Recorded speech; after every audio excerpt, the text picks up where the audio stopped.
नमस्कार, आदाब, सत श्री अकाल। मैं प्राणेश मौर्य आपका अपने YouTube channel current affair with Pranesh में स्वागत करता हूं। अगर आप सुपर टेट की तैयारी कर रहे हैं, यूपी जूनियर एडेट की तैयारी कर रहे हैं, डीएसएसबी, बैंक, एसएससी, रेलवे, किसी भी कंपटीशन की तैयारी कर रहे हैं और आप करंट अफेयर देखना चाहते हैं तो आप हमारे YouTube channel current affair with Pranesh को चैनल सब्सक्राइब कर लीजिए और बेल आइकन प्रेस कर दीजिए ताकि समय समय पर वीडियो के नोटिफिकेशन मिलते रहे। चलिए शुरू करते हैं आज का करंट अफेयर। राष्ट्रीय चिकित्सक दिवस 1 जुलाई। भारत हर वर्ष 1 जुलाई को महान चिकित्सक और पश्चिम बंगाल के दूसरे मुख्यमंत्री डॉक्टर बिधान चंद्र राय की जयंती और पुण्यतिथि के सम्मान में राष्ट्रीय चिकित्सक दिवस मनाता है। कब मनाता है? तो 1 जुलाई को मनाता है। क्यों मनाता है? महान चिकित्सक और पश्चिम बंगाल के दूसरे मुख्यमंत्री डॉक्टर बिधान चंद्र राय की पुण्यतिथि और जयंती के सम्मान के रूप में। ठीक, भारत सरकार ने 1991 में चिकित्सक दिवस की स्थापना की थी। यानी ये जो 1 जुलाई को चिकित्सक दिवस मनाते हैं, कब से मनाते हैं? तो 1991 से मनाते हैं। और अगर योगदान की बात करें तो डॉक्टर बीसी राय यानी बिधान चंद्र राय ने भारतीय चिकित्सा परिषद और भारतीय चिकित्सा संघ की स्थापना में महत्वपूर्ण भूमिका निभाई थी। अब बढ़ते हैं अगले करंट अफेयर की तरफ। अंतर्राष्ट्रीय क्षुद्र ग्रह दिवस 30 जून। अंतर्राष्ट्रीय क्षुद्र ग्रह दिवस हर वर्ष 30 जून को मनाया जाता है। यानी 30 जून को अंतर्राष्ट्रीय क्षुद्र ग्रह दिवस मनाया जाता है। क्यों मनाया जाता है? दिसंबर 2016 में संयुक्त राष्ट्र महासभा यूएनजीए ने 30 जून को अंतर्राष्ट्रीय क्षुद्र ग्रह दिवस के रूप में घोषित करने के लिए एक प्रस्ताव अपनाया। यानी एक प्रस्ताव के माध्यम से दिसंबर 2016 में 30 जून को अंतर्राष्ट्रीय क्षुद्र ग्रह दिवस के रूप में मनाने की घोषणा की गई। ठीक, इसमें बात करें अगर आगे, अंतर्राष्ट्रीय क्षुद्र ग्रह दिवस 2021 रूस के साइबेरिया में तुंगुस्का नदी, कहाँ पे? रूस के साइबेरिया में तुंगुस्का नदी के पास हुए सबसे बड़े क्षुद्र ग्रह प्रभाव की 113वीं वर्षगांठ है। यानी क्षुद्र ग्रह प्रभाव की बात करें तो जब कोई क्षुद्र ग्रह पृथ्वी से टकराता है तो वो जहाँ पे टकराता है वहाँ पे जो पृथ्वी को उसी से जो नुकसान होता है या टकराने का जो प्रभाव होता है उसे क्षुद्र ग्रह प्रभाव कहते हैं। अब बढ़ते हैं अगले करंट अफेयर की तरफ।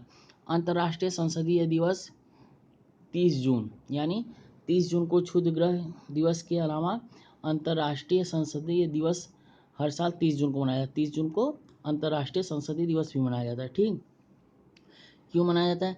1889 में इस दिन आईपीयू अंतर संसदीय संघ यानी इंटरनल पार्लियामेंट्री यूनियन की स्थापना की गई। ठीक, इस दिवस की स्थापना 2018 में संयुक्त राष्ट्र महासभा प्रस्ताव के माध्यम से की गई। यानी ये जो अंतर्राष्ट्रीय संसदीय दिवस के मनाया जाता है, इसकी स्थापना संयुक्त राष्ट्र महासभा के प्रस्ताव के माध्यम से की गई।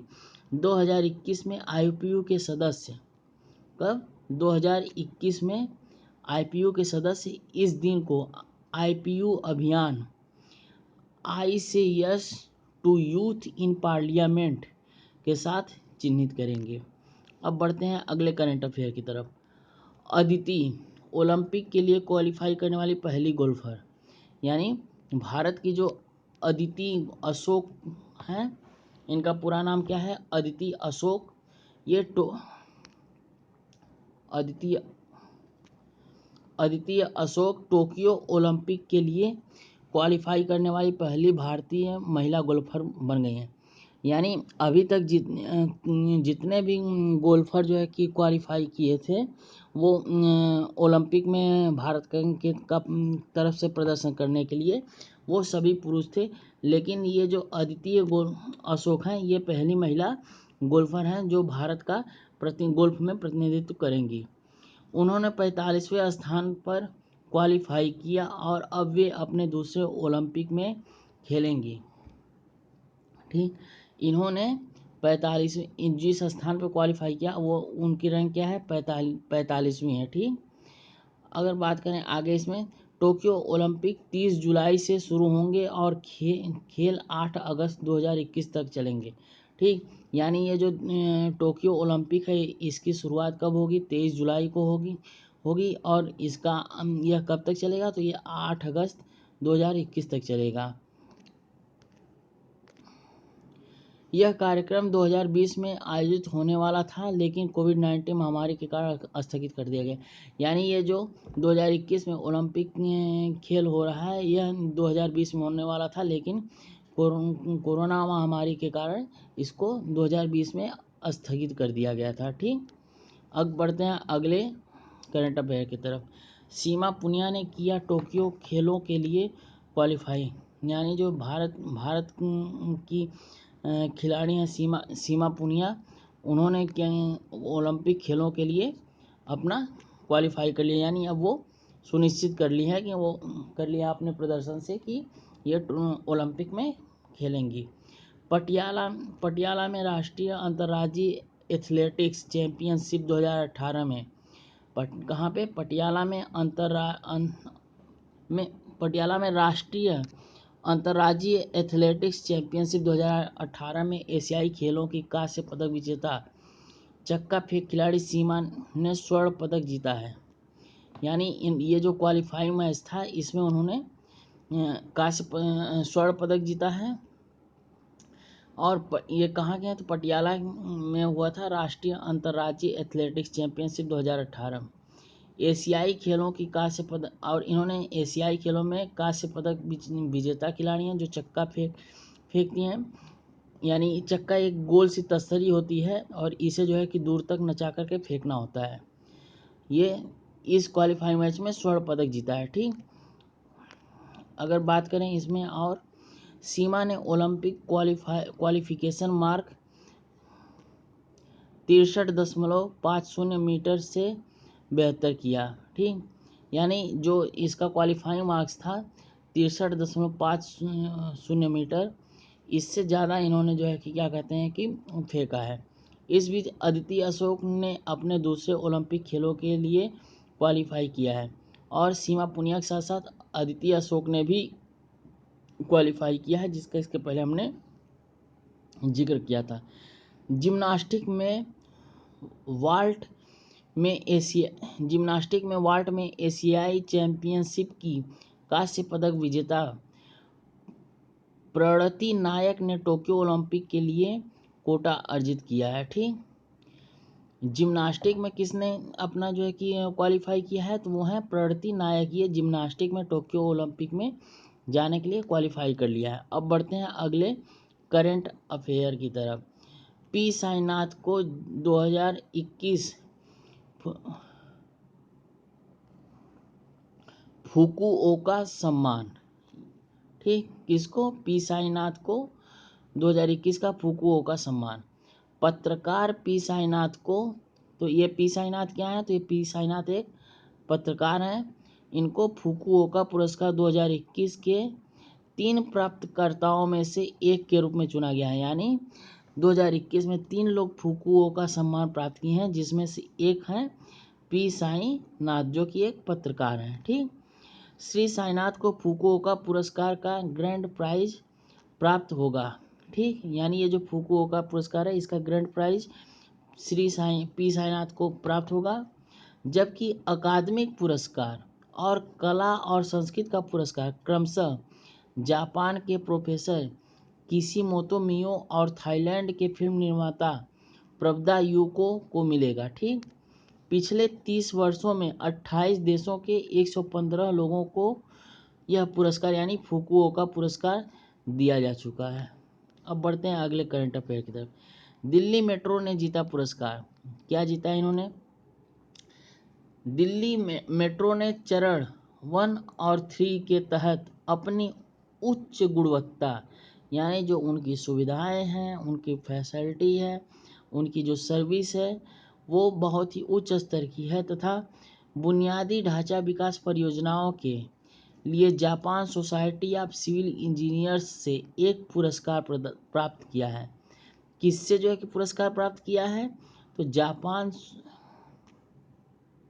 Japan society of civil engineers से। और किसने? तो दिल्ली मेट्रो ने पुरस्कार अपनी उच्च गुणवत्ता के लिए। Outstanding civil engineering achievement award वर्ष 2020 के लिए दिया गया है। जो अवार्ड का नाम है उसका क्या नाम है? तो outstanding civil engineering achievement award. ठीक। 2020 यह पुरस्कार दुनिया भर में सिविल इंजीनियरिंग प्रौद्योगिकी के विकास में अत्यधिक चुनिंदा प्रदर्शन परियोजनाओं को दिया जाता है। यानी यह जो पुरस्कार है पूरे दुनिया वर्ल्ड लेवल पे दिया जाता है। और कहाँ पे दिया जाता है? तो जहाँ सिविल इंजीनियरिंग के क्षेत्र में जहाँ पे बहुत ही अत्यधिक अच्छा प्रदर्शन या परियोजनाओं द्वारा प्रदर्शन किया जाता है, वहाँ पे यह पुरस्कार दिया जाता है। अब बढ़ते हैं अगले करंट अफेयर की तरफ। डिकोडिंग शंकर ने जीते कई अवार्ड। ठीक। दीप्ति पिल्ले सीवन की डॉक्यूमेंट्री डिकोडिंग शंकर ने प्रतिष्ठित पुरस्कार जीते हैं। किसने जीते हैं? दीप्ति पिल्ले सीवन की डॉक्यूमेंट्री है। ठीक। एक छोटी सी उनके जीवन पे मूवी है डिकोडिंग, जिसका नाम है डिकोडिंग शंकर। इसने प्रतिष्ठित पुरस्कार जीते हैं। और कौन?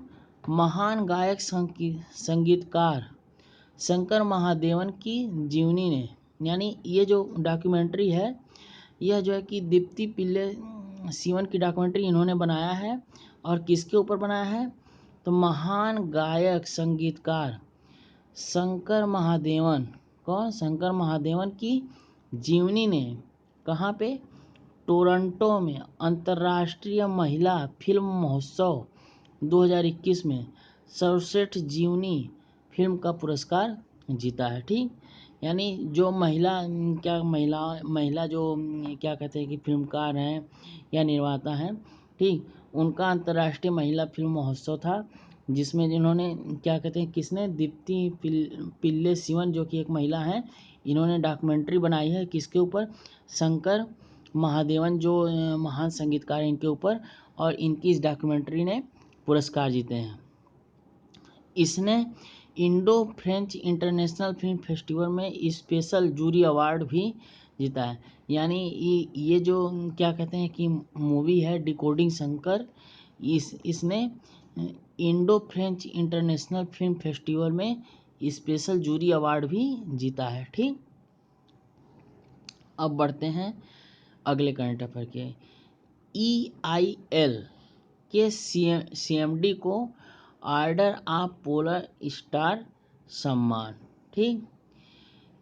EIL का फुल फॉर्म है इंजीनियर्स इंडिया लिमिटेड। ठीक। अब शुरू से बात करते हैं इस करंट अफेयर की। इंजीनियर्स इंडिया लिमिटेड, ठीक, CMD यानी chief managing director RK Sabharwal को, ठीक, यानी इंजीनियरिंग इंडिया लिमिटेड इंजीनियर्स, ठीक, इंजीनियर्स इंडिया लिमिटेड के CMD RK सभरवाल को मंगोलिया के राष्ट्रपति द्वारा, कहाँ के राष्ट्रपति द्वारा? मंगोलिया के राष्ट्रपति द्वारा मंगोलिया के सर्वोच्च नागरिक पुरस्कार, जब जैसे अपने यहाँ का सर्वोच्च नागरिक पुरस्कार की बात क्या है? भारत रत्न। ठीक। ऐसे मंगोलिया का जो सर्वोच्च राष्ट्रीय पुरस्कार है वो है the order of polar star. ठीक। The order of polar star है से सम्मानित किया गया है। किसे? इंजीनियर्स इंडिया लिमिटेड के CMD RK सभरवाल को। ठीक। उन्होंने मंगोलिया में पहली बार तेल रिफाइनरी की स्थापना में उनके उत्कृष्ट योगदान के लिए सम्मानित किया गया। यानी मंगोलिया में पहली बार तेल रिफाइनरी की स्थापना है, जिसमें IEL के जो CMD हैं इनका उत्कृष्ट योगदान रहा है। और CMD कौन है? RK सभरवाल। ठीक। इसलिए उनको वहाँ के सर्वोच्च नागरिक पुरस्कार से सम्मानित किया गया है। इंजीनियर्स इंडिया लिमिटेड EIL की स्थापना कब हुई थी? तो 1965 में हुई थी। क्यों हुई थी? पेट्रोलियम रिफाइनरियों के लिए इंजीनियरिंग सेवाएं प्रदान करने के लिए की गई थी। ठीक। यानी जो भी पेट्रोलियम रिफाइनरी उनमें जो इंजीनियरों की सेवाएं, ताकि इंजीनियर्स की सुविधा मुहैया कराई जा सके। वैश्विक साइबर सुरक्षा सूचकांक में भारत शीर्ष 10 में। ठीक। वैश्विक साइबर सुरक्षा सूचकांक में भारत शीर्ष 10 में। भारत ने ITU द्वारा वैश्विक साइबर सुरक्षा सूचकांक ICI 2020 में शीर्ष 10 में स्थान बनाया है। ठीक, यह प्रमुख साइबर सुरक्षा मानकों पर 37 स्थान ऊपर जाकर विश्व का 10वां सर्वश्रेष्ठ देश बन गया है। यानी पहले इसका जो स्थान था वो 47वें नंबर पे था और अब यह 37 स्थान ऊपर उछल करके गया है और अब यह 10वें नंबर पे पहुंच गया है। ठीक, अमेरिका चार्ट में शीर्ष पर है, उसके बाद यूके और सऊदी अरब दूसरे स्थान पे। यानी अगर टॉप की बात करें तो अमेरिका पहले नंबर पे है, दूसरे नंबर पे जो है कि यूनाइटेड किंगडम और सऊदी अरब है, जबकि एस्टोनिया सूचकांक में तीसरे स्थान पर है। यानी एस्टोनिया एक देश है, इसकी 3rd रैंक है इस सूचकांक में। आगे बढ़ते हुए इसमें बात करें वित्तीय साक्षरता कार्य पुस्तिका का शुभारंभ। ठीक, किसका शुभारंभ? वित्तीय साक्षरता कार्य पुस्तिका का शुभारंभ। केंद्रीय शिक्षा मंत्री रमेश पोखरियाल निशंक ने कक्षा 6 के छात्रों के लिए वित्तीय साक्षरता कार्य पुस्तिका लॉन्च की।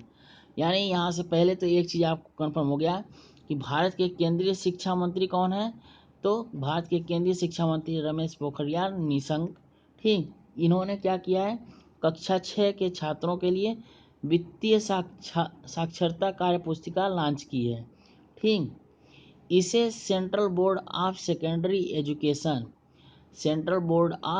सेकेंडरी एजुकेशन CBSE और national payments corporation of India NPCI ने तैयार किया है। इसे CBSE ने और NPCI ने जो कक्षा 6 के छात्रों के लिए वित्तीय साक्षरता कार्य पुस्तिका है, इसे CBSE ने और NPCI ने तैयार किया है। पुस्तक को 4 इकाइयों में विभाजित किया गया है और मुद्रा, UPI आदि जैसी अवधारणाओं सहित वित्तीय जागरूकता के संबंध में विषयों को शामिल किया गया है। यानी यह जो पुस्तिका है इसमें पैसे के लेन देन, मुद्रा, UPI आदि इस तरह की जो अवधारणा है इनको बच्चों को समझाने के लिए इन सबों से रिलेटेड संबंधित विषयों को शामिल किया गया है। आगे बढ़ते हुए बात करें सुकून पहल शुरू। ठीक, सुकून पहल क्यों शुरू की, क्या है? SDRF फर्स्ट बटालियन की, ठीक, SDRF फर्स्ट बटालियन की 24/7 मानसिक स्वास्थ्य हेल्पलाइन सुकून का उद्घाटन 29 जून 2021 को, ठीक, श्रीनगर में इसके मुख्यालय में किया गया। ठीक,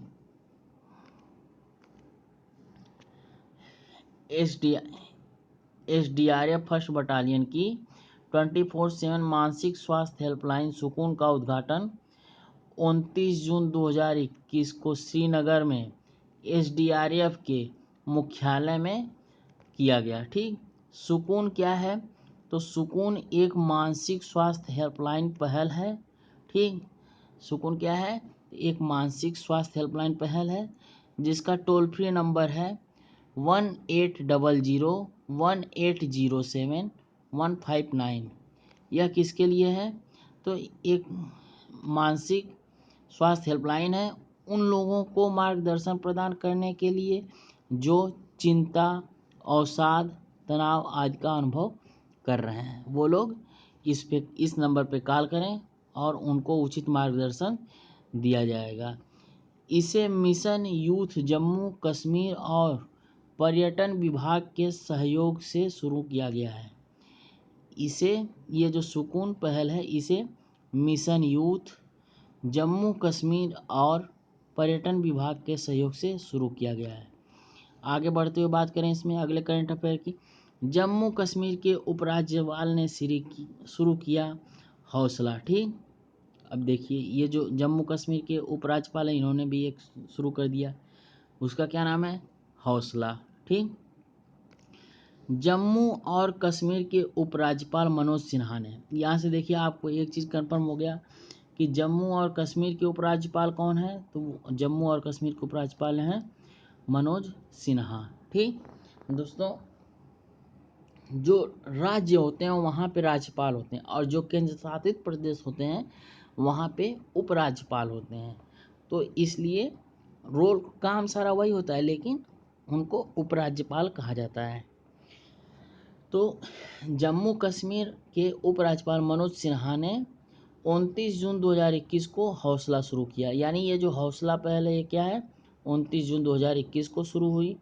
क्या है इसमें, यह श्रीनगर में Kashmir international convention centre KIC Kashmir international convention centre में महिला उद्यमिता को उत्प्रेरित करने के लिए एक व्यापक कार्यक्रम। यानी ये जो हौसला है यह महिलाओं को व्यापार और उद्योगों में आगे बढ़ने के लिए एक व्यापक कार्यक्रम है, जिसमें 100 महिला उद्यमियों के साथ 5 महीने के कार्यक्रम का पहला बैच जुलाई 2021 से शुरू होगा। इसमें क्या है, इसमें जो 100 महिला उद्योगपति हैं या व्यवसायी हैं या जो उद्यमी हैं जो बहुत ही सफल हैं, ठीक, उनके साथ 5 महीने के, यानी ये जो कार्यक्रम 5 महीने का है, 5 महीने का कार्यक्रम का पहला बैच, यानी पहली बार जो है कि इसे शुरू किया गया है और यह कब, जुलाई 2021 से शुरू होगा। आत्मनिर्भर कृषि ऐप लॉन्च। ठीक, आत्मनिर्भर कृषि ऐप लॉन्च। आत्मनिर्भर कृषि ऐप को केंद्र सरकार के प्रधान वैज्ञानिक सलाहकार के कार्यालय द्वारा 29 जून 2021 को लॉन्च किया गया था। यानी ये जो आत्मनिर्भर ऐप है यह केंद्र सरकार के जो प्रधान वैज्ञानिक सलाहकार हैं, ठीक, उनके मुख्य वैज्ञानिक सलाहकार उनके कार्यालय से 29 जून 2021 को लॉन्च किया गया है। ऐप को, यानी ये जो ऐप है, इस ऐप को किसानों को कार्रवाई योग्य कृषि अंतर्दृष्टि से लैस करने के लिए विकसित किया गया है। यानी ये जो ऐप है ये किसानों की सहायता के लिए विकसित किया गया है कि कैसे आपको किस फसल के लिए किस समय क्या करना है, उसके लिए जो है कि यह मार्गदर्शन प्रदान करेगा और किसानों की हेल्प करेगा। यह ऐप मिट्टी के प्रकार, मिट्टी के स्वास्थ्य, यानी मिट्टी की गुणवत्ता कैसी है, उसमें फसल उगेगी कि नहीं उगेगी, कौन सी फसल उगेगी, अच्छी होगी या नहीं होगी, ठीक, मिट्टी में नमी, मौसम और जब तालिका से संबंधित जानकारी को एकत्र किया गया है। और फसल चयन, यानी आप कौन सा फसल बोना चाहते हैं इसके लिए जो है कि आपको चूज करने में, सेलेक्ट करने में सहायता। पानी की ज़रूरतों आदि से संबंधित व्यक्तिगत अंतर्दृष्टि उत्पन्न करने के लिए विश्लेषण किया गया है। यानी इन सभी चीज़ों में सब मिला करके पूरी तरह से किसानों की मदद के लिए ये ऐप बनाया गया है। बात करते हैं अगले ऐप की तरफ, अगले करंट अफेयर की तरफ। एशिया के सबसे लंबे हाई स्पीड ट्रैक का उद्घाटन। ठीक, एशिया का देखिएगा, एशिया यानी इसमें चीन भी आ गया।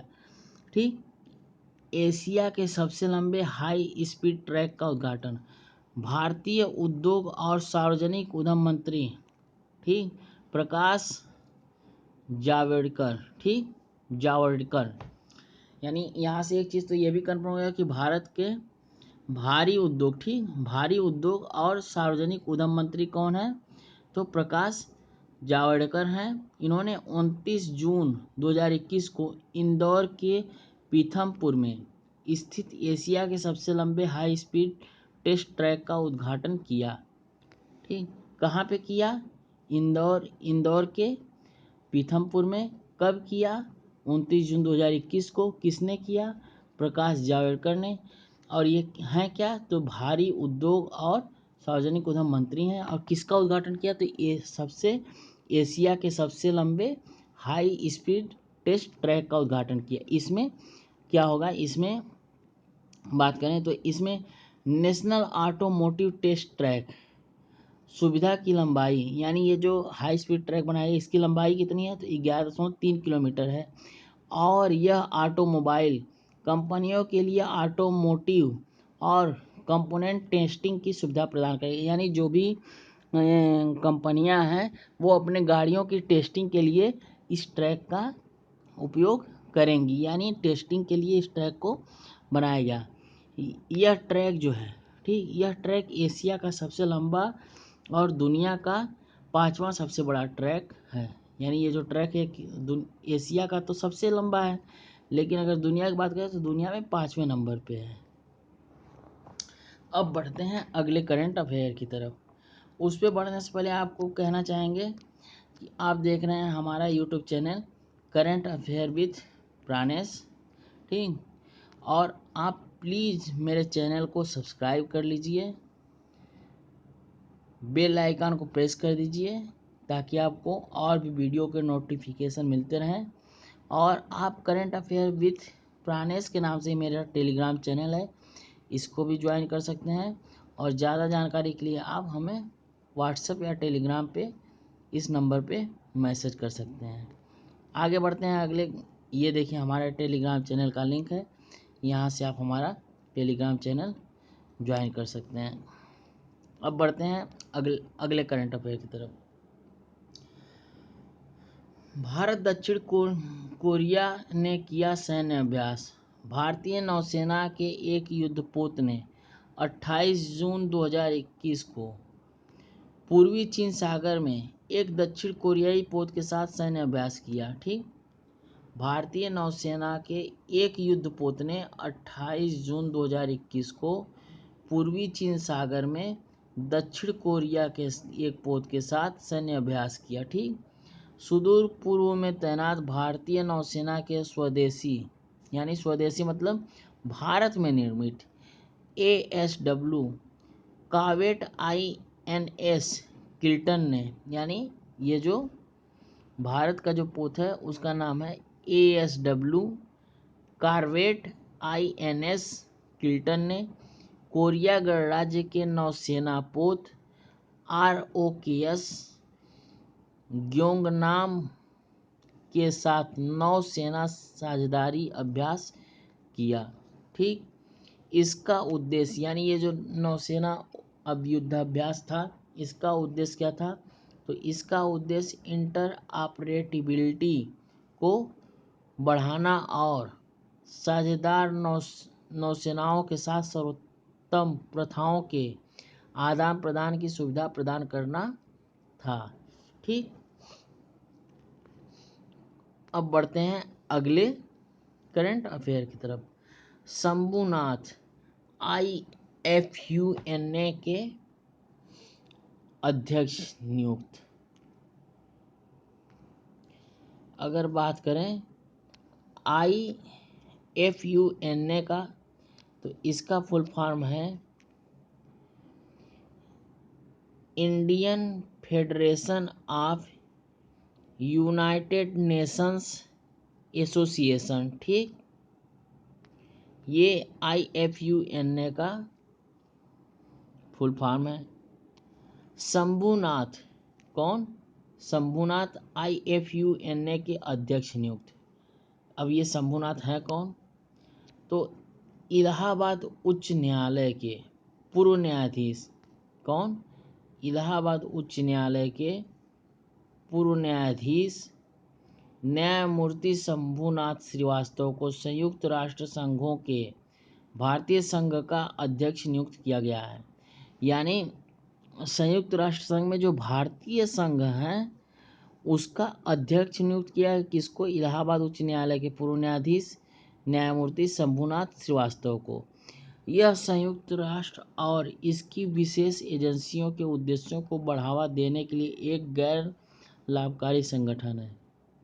यानी IFUNA जो है यह गैर लाभकारी संगठन है। इससे जुड़ने पे आपको कोई लाभ या कोई इनकम या इस तरह की चीज़ें नहीं होंगी। किसी का निजी संघ नहीं है। इसका उद्देश्य लाभ का कार्य करना नहीं है बल्कि लोगों के जनहित का कार्य करना है। शंभुनाथ जो है यह मेघालय के पूर्व मुख्यमंत्री मुकुल संगमा का स्थान लेंगे। यानी इसके पहले IFUNA के अध्यक्ष मेघालय के पूर्व मुख्यमंत्री मुकुल संगमा थे। ठीक, अब बढ़ते हैं अगले करंट अफेयर की तरफ। मनीष महात्मे व्हाट्सएप के भुगतान प्रमुख। व्हाट्सएप ने किसने व्हाट्सएप ने भारत में अपने भुगतान व्यवसाय के विकास का नेतृत्व करने के लिए अमेजन के पूर्व कार्यकारी मनीष महात्मे को निदेशक के रूप में नियुक्त किया है। ठीक, मनीष महात्मे को निदेशक के रूप में नियुक्त किया है किसने, व्हाट्सएप में। ये इसके पहले कहाँ थे, इसके पहले अमेजन के पूर्व कार्यकारी थे। ठीक, व्हाट्सएप पेमेंट इंडिया के निदेशक के रूप में महात्मे उपयोगकर्ताओं के लिए भुगतान अनुभव को बढ़ाने पर ध्यान केंद्रित करेंगे। ठीक, वह अमेजन से व्हाट्सएप में शामिल हुए हैं, जहां उन्होंने अमेजन पे इंडिया के निदेशक और बोर्ड के सदस्य के रूप में करीब 7 साल बिताए हैं। यानी इन्होंने अमेजन में पे इंडिया पे 7 साल कार्य किया है। भारत के मुख्य न्यायाधीश ने किया एक पुस्तक का विमोचन। यानी भारत के जो मुख्य न्यायाधीश हैं, इन्होंने एक पुस्तक का विमोचन किया है। भारत के मुख्य न्यायाधीश, यानी भारत के मुख्य न्यायाधीश कौन है, तो वो हैं भारत के मुख्य न्यायाधीश हैं एन.वी. रमना। ठीक, भारत के मुख्य न्यायाधीश एन.वी. रमना ने सर्वोच्च न्यायालय के पूर्व न्यायाधीश न्यायमूर्ति सेवानिवृत्त, जो कि सर्वोच्च न्यायालय के पूर्व न्यायाधीश हैं, जो कि रिटायर्ड हो गए हैं, आर.वी. रविंद्रन की पुस्तक anomalies in law and justice, anomalies in law and justice का विमोचन किया है। यह सरल शब्दों में कानून की विभिन्न कमियों की व्याख्या करता है। यानी यह जो पुस्तक है, यह सरल शब्दों में कहें तो यह कानून में जो हमारे यहाँ के जो कानून है, नियम है, उनमें जो विभिन्न प्रकार की कमियां हैं उनकी व्याख्या करता है, जिन्हें दूर करने की आवश्यकता है। ठीक, पुस्तक आम आदमी को यह समझाने का एक प्रयास है। यानी ये जो पुस्तक है, यह आम आदमी को यह समझाने का प्रयास है कि कानून और कानूनी व्यवस्था अभी भी विकसित हो रही है, विकसित हुई नहीं है, विकसित हो रही है, और इसको अधिक गहन विचार की आवश्यकता, यानी इसमें और अधिक संशोधन करने की आवश्यकता है। अतुल केशव भारत में अंतरिम दूत।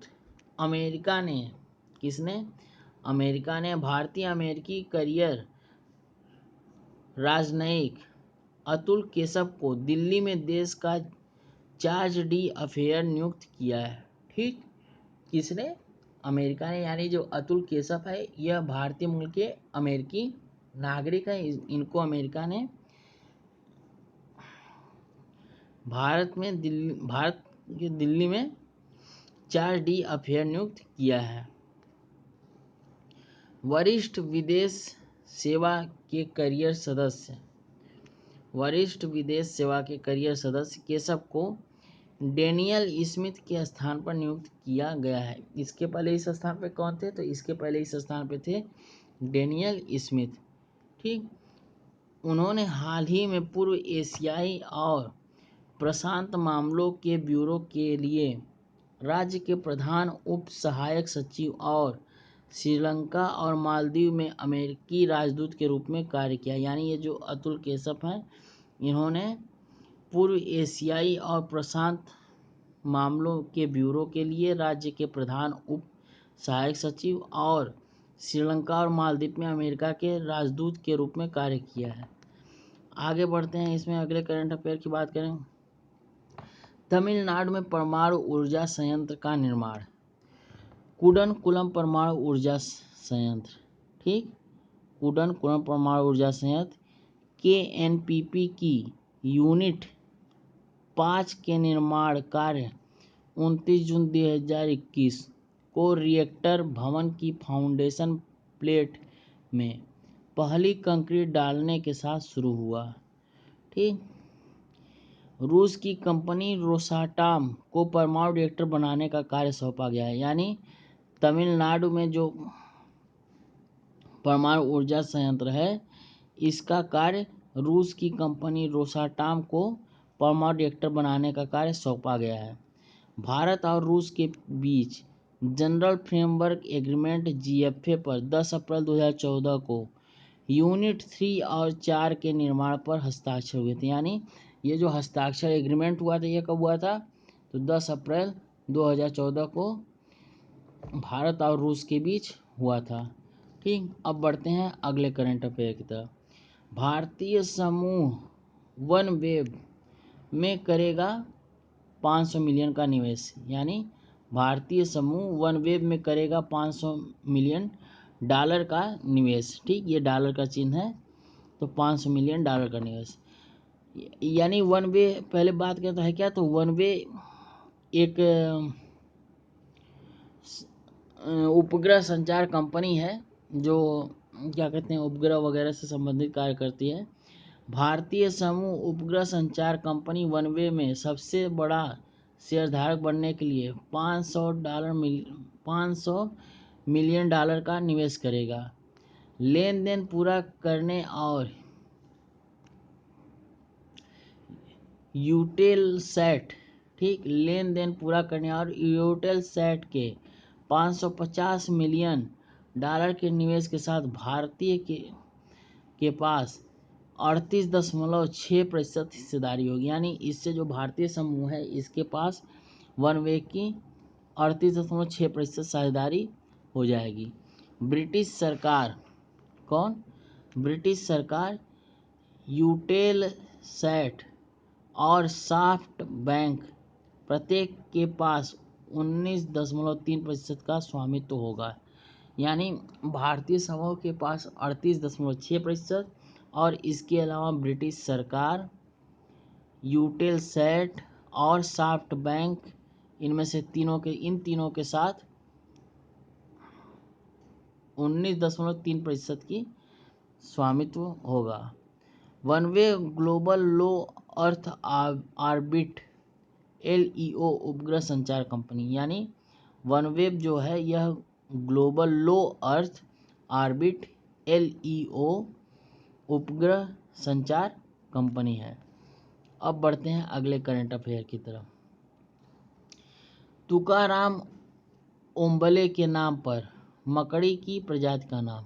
ठीक, तुकाराम ओम्बले के नाम पर मकड़ी की प्रजाति का नाम। ये तुकाराम ओम्बले कौन है? तो आइए देखते हैं इनके बारे में। वैज्ञानिकों ने महाराष्ट्र में मकड़ी की 2 नई प्रजातियों को खोजा है। ठीक, यानी 2 नई प्रजातियों की खोज की है।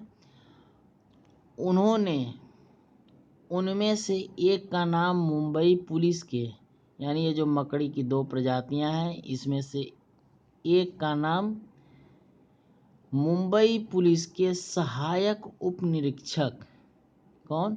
सहायक उप निरीक्षक तुकाराम ओम्बले के नाम पर रखा है। भाई, इनके नाम पे क्यों रखा है? इन्होंने क्या किया? तो इन्होंने जो शहर में 26/11 के आतंकी हमले के दौरान मारे गए थे।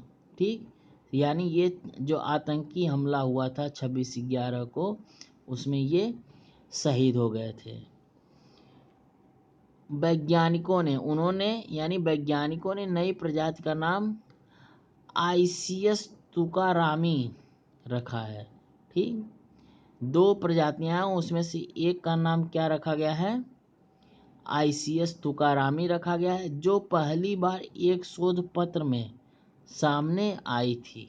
ठीक, यानी किसी रिसर्च स्कॉलर ने शोध किया था, उसमें जो है इसका वर्णन मिला है, सामने आई है पहली बार।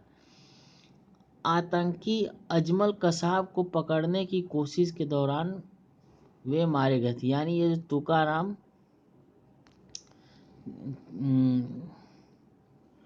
तुकाराम ओम्बले जो हैं, ठीक, ये जो तुकाराम ओम्बले हैं, ये आतंकवादी अजमल कसाब जिसको फांसी दे गई, इसको आतंकवादी अजमल कसाब को पकड़ने में शहीद हो गए थे। पकड़ने की कोशिश करने के दौरान शहीद हो गए थे। अमिताभ कांत को मिला 1 और वर्ष का सेवा विस्तार। अमिताभ कांत को मिला 1 वर्ष का और सेवा विस्तार। कौन है भाई ये अमिताभ कांत? तो बात करें अमिताभ कांत की, तो केंद्र सरकार ने national institution for transforming India NITI आयोग या नीति आयोग के CEO चीफ एग्जीक्यूटिव ऑफिसर यानी नीति आयोग के CEO अमिताभ कांत का कार्यकाल जून 2022 तक 1 और वर्ष के लिए बढ़ा दिया है। ठीक, यानी ये अगले साल जून तक इनका कार्यकाल रहेगा। 2016 में सार्वजनिक नीति थिंक टैंक का कार्यभार संभालने के बाद से यह उनका तीसरा विस्तार है। ठीक, यानी यह तीसरी बार उनका कार्यकाल बढ़ाया गया है। 17 फरवरी 2016 को सरकार ने नीति आयोग के CEO के रूप में एक निश्चित 2 वर्ष के कार्यकाल के लिए अमिताभ कांत यानी अमिताभ कांत की नियुक्ति को मंजूरी दी थी। यानी इनकी ज्वाइनिंग 17 फरवरी 2016 को हुई थी। ठीक, अब बढ़ते हैं अगले करंट अफेयर की तरफ। ब्राजील करेगा कोवैक्सीन टीके के सौदे को रद्द। अरे बाप रे, दुनिया कोवैक्सीन खरीदना चाह रही है, कोरोना का टीका ही रद्द करेंगे। कौन रद्द करेगा? तो ब्राजील करेगा कोवैक्सीन टीके के सौदे को रद्द। ब्राजील के स्वास्थ्य मंत्री ब्राजील के स्वास्थ्य मंत्री ने घोषणा की कि भारत बायोटेक के कोवैक्सीन की 20 मिलियन खुराक खरीदने के लिए देश 324 मिलियन अमेरिकी डॉलर के अनुबंध को रद्द कर देगा। यानी 324 मिलियन का भारत का नुकसान हो गया है। 20 मिलियन खुराक, ठीक, इसके लिए जो कॉन्ट्रैक्ट साइन हुआ होगा उसको ये ब्राज़ील रद्द कर देगा। कोवैक्सीन टीके के अधिग्रहण के अनुबंधन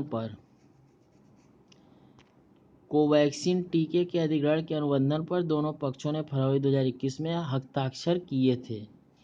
टीके की खुराक कभी ब्राज़ील नहीं भेजी गई क्योंकि राष्ट्रीय स्वास्थ्य निगरानी एजेंसी एनविसा ने टीके के लिए आयात अनुरोध से इनकार किया था। यानी जो वहाँ की जो स्वास्थ्य निगरानी एजेंसी है, इसने टीके के आयात के अनुरोध से इनकार किया था। यानी इसने आयात का अनुरोध नहीं किया था।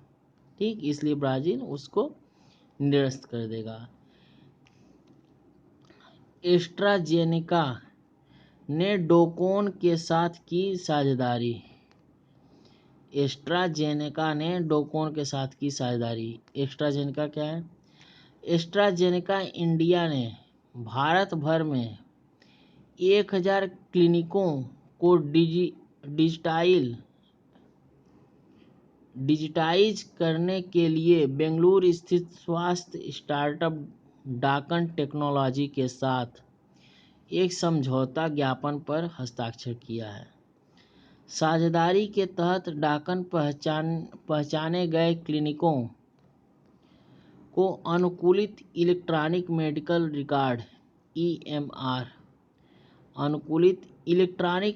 रिकॉर्ड EMR सिस्टम से लैस करेगा, जिससे चिकित्सक रोगी के संपूर्ण इतिहास तक पहुंच सकेंगे। यानी यह जो टेक्नोलॉजी है EMR,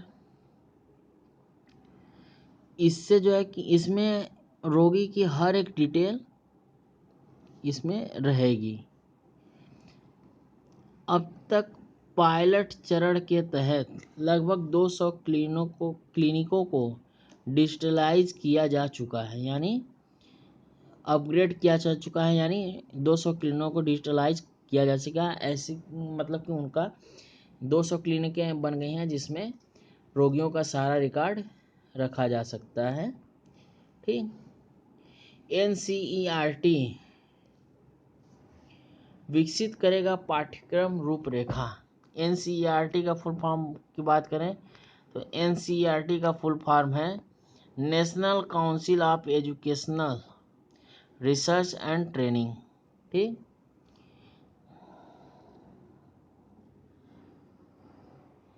national council of educational research and training. NCERT विकसित करेगा पाठ्यक्रम की रूपरेखा। सरकार ने राष्ट्रीय शिक्षा अनुसंधान और प्रशिक्षण परिषद NCERT से स्कूल बचपन शिक्षक और वयस्क शिक्षा के लिए अलग अलग राष्ट्रीय पाठ्यचर्या की रूपरेखा NCF नेशनल करिकुलम फ्रेम ठीक विकसित करने को कहा है। यह नई राष्ट्रीय शिक्षा नीति को लागू करने की प्रक्रिया का एक हिस्सा है। ठीक।